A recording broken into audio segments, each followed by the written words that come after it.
What's going on, everyone? This is Ryan with Automatic Comics. We've got a couple posts from the CGC Comics Fans Facebook page that we are going to talk about today. The first one is about trying to value a book that is maybe tricky to value. There aren't any recent sales. How do you look at that?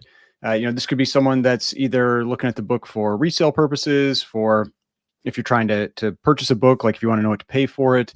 Also could just be like maybe you're trying to just determine value for insurance, whatever you need to do. The other one we're going to talk about is a book that did not get the grade that the submitter was expecting, and we'll talk about that a little bit too. But first one here, we've got, I'm just wondering what might be the fair market value for this book. I've been trying and failing to find a comp. Thank you very much. So what they've got here is an Amazing Spider-Man number 107. It's signed by both Stan Lee and John Romita, and it's got the JSA authentication. So it was not a witness signature, but it's one that they sent in, and they authenticated it as legitimate. So the way that I look at books like this is very similar to how I look at Golden Age books, and that's why, if you're used to having to price out books that are relatively rare, books that don't sell very often, those same methods that you use there work for this kind of thing, where you've got, a signature combination that doesn't sell very often, especially in a grade that is relatively high. So maybe it doesn't sell as often either. So the first thing we're going to do is we're going to jump over to GPA. I like GPA for this just because it's so easy and quick to switch between signed and universal books, all that kind of thing. Now, granted, this is not a witnessed signature book. So if this book sold publicly, it would get pulled in under universal, and it would have some type of notation next to it. I don't know if there's any here that have, there aren't any in this one that have sold, but it'll have a notation next to it. And that's how they track the JSA authenticated ones. However, I've generally seen that the JSA signatures are selling for about the same as the witness signatures. So I think it's reasonable to just use the witness signatures as a starting point, because that's all you're doing here, right? You're trying to figure out a starting point for that price. And so if we jump over to signed, so we're going to add in the signed books, you can see there was actually a signed copy by Stan Lee and John Romita that sold in 2016. Now, that's 9 years ago. And Stan Lee was still alive at that point. So, you could take that into account too. But one of the things I do there is I look and I say, okay, in 2016, this sold for $825. What was a 9.6 Universal selling for in 2016? And it was selling for about $150. So that means that at that point in time, that signature, or those two signatures, added about $650 in value to the book. And you can go down, you can see if you can find another one here. We have one from 2006. That's really a long time ago, probably not really worthwhile to check there. We can see there's one from 2015 for an 8.5, only sold for 135. So, I mean, I feel like this person probably got a steal, because if you look at, what did an 8.5 go for back then? About $40. So that person only paid like $100 for those two signatures in terms of value. And then we go down here, we got a 7.5 though, that sold very recently, signed by Stan Lee and John Romita in April of this year for $400. A 7.5 right now going for like $40. So here it added about $350 in value to a 7.5. Up here in the 9.6 back in 2016, it added about $650. So the way that I would price this book is I'd look at it right now. This is about a $300 to a $350 book universal. You can see it's, that's the average for this year from 4 sales, sold anywhere from $236 to $350. I'd put it at like $300. And so I would say that this book, I would add anywhere from about $350 to $650. So that would put it between about $650 and $950. I think if you were trying to sell it, you list it for $1,000 and put your best offer lower limit at like $700 or something like that, and you'll probably sell it. I think that that's probably a reasonable range for that book. You could always ask more too. I mean, it's not like there's any that have sold in a long time, that are that high of grade that are signed. It's been 9 years. So you could maybe ask for more, but I think that's a pretty reasonable price for that book. And let's see what the comment section has to say about it. This person says, for the right person, this is $1,000+ book. Personally, I think it's real value, but if you want a sale, 700 to 800 would move quickly. So, I mean, they're pretty much right in line. What I felt there, 800 to 1,000, 9.6 is worth 300 to 400. Both signatures put you over 1,000 easy. And so, I mean, a lot of people, this well over 1,000, 345 and add 120 to 200 per signature. So they're at about 750, 1,000. This one says around 600. I mean, so a lot of the people on the same page, like this is probably somewhere in the $700 to $1,000 range. Maybe to the right person, you can ask for more than that.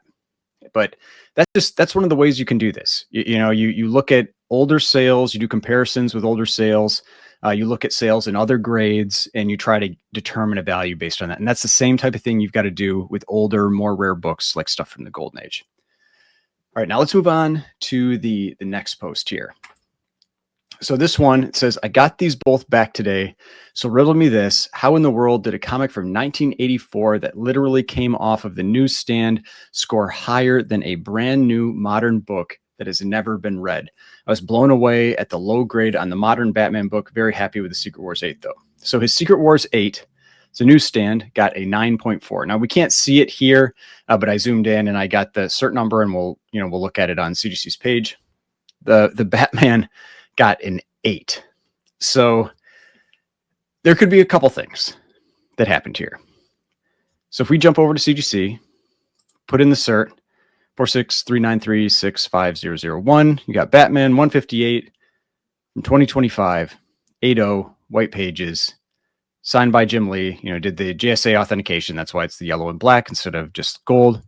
You can see crunch right top of whole book, crunch right bottom of back cover.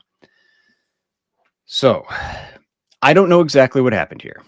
I mean, it's possible that this got damaged in shipping. It's possible it got damaged at CGC. It's possible it got damaged before the book even reached the shop that this was bought at. Because when you look at the front cover of this book, it is not obvious that there is damage to the book. Now, you can probably see it if you put it in the right light and, do reflection and all that kind of stuff, but it's not obvious that there's damage. Like this is the top right corner where it said there's a crunch and you don't see anything. Let's go back to those graders notes real quick. So it says crunch right top of whole book, crunch right bottom of back cover. So it's not obvious that there's anything here, but there might be. And that's the tricky part with lighting and everything like that. Maybe it's in the pages. Maybe you can only see it on the interior of the cover. But if you go to the back cover, you can see it. You can just barely make it out with the lighting, but you can tell that there's a color break, like a light one right here, and it looks like it curves down just about like that.